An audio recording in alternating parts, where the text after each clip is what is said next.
Hey y'all, welcome back to Millennial Black Conservative Channel, where we tackle all the topics that are not being discussed in the mainstream media. And you want to know why? Because they report fake news and we're going to report the truth. If this is your first time here, don't forget to like, subscribe, and hit the notification bell as I bring you daily conversations from the conservative perspective.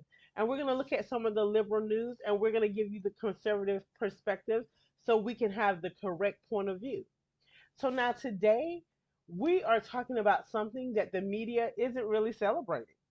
But conservatives, we all should be doing this. We should all be celebrating. And what should we be celebrating? NATO allies have agreed to a new defense spending target of 5% of GDP. I don't think you guys heard me. I said NATO allies have agreed to a new defense spending target of 5% of GDP. Yes, you heard that right. 5%. And guess who's been calling for this kind of accountability for years? You guessed it, our great President Donald J. Trump. That's right. Let's break down why this is a huge win for Trump. Again, this is a huge win for President Trump, for America, and for global stability. So let's just call it what it is. Trump called it. So let's think back. Let's go back to 2017 in Brussels. Trump Trump walks into the NATO summit and he shakes the table. He says, and I quote, "The United States is spending far more on NATO than any other country. This is not fair." At the time, NATO had a 2% spending goal, just 2%. And most countries weren't even meeting that. Can you believe that?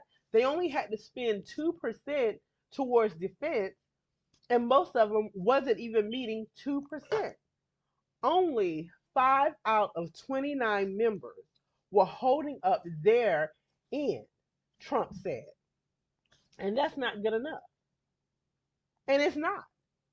It's not. It never was good. So that's something that we need to talk about. Why were the other countries who are supposed to be our allies only contributing 2% instead of more, while we were contributing like 3.5%? So why were they contributing less when we all equally needed the same services? And why were some allies not contributing at all? And if they were contributing, it was so small that it was non effective. So tell me why America had to foot the bill. But anyway, we'll get into that later. So fast forward to 2025. Now they're at 5%. That's not just an increase, it's a revolution in global defense.